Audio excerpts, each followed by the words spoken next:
The Capitol Police officer who shot Ashli Babbitt on January 6th, I've talked about this guy a bunch in that incident a lot as well on this show, but apparently now he's going to be speaking publicly for the first time in an ABC interview. So this is actually supposed to be happening later today on Thursday, so I will cover that a little bit later if there's anything out of that that's of importance. But this is not going to be good at all. I'll explain why, but their statement about this was that he's going to be speaking out and revealing his identity publicly for the first time.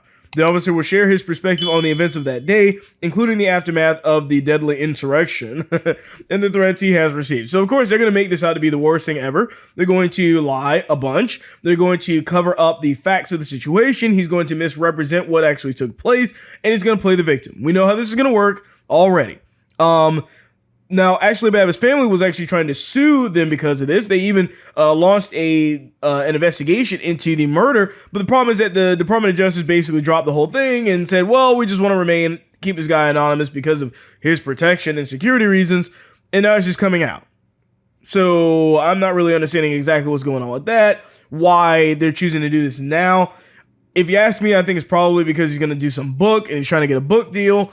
And he needs to be able to reveal himself and play the victim card in order to get people to buy the book. I guarantee this is what's going to happen. Mark my words on that. But once again, if this was a white officer that was shooting a black person, you would have had that person's name within a few hours.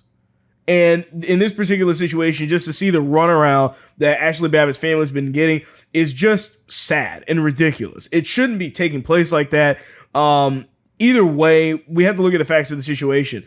She was unarmed, and he point blank shot her through this window when he was in no harm or any danger whatsoever, and when there were police officers right behind her that weren't doing anything.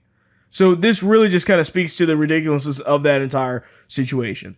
This clip from the William Hall Show is sponsored by the Second Amendment Jerky Company. This is a company founded on a simple idea: make the best beef jerky available and donate to the efforts and organizations that help support the Second Amendment. And let me tell you, this is awesome beef jerky. No gimmicks. Go to 2ajerky.com to support the Second.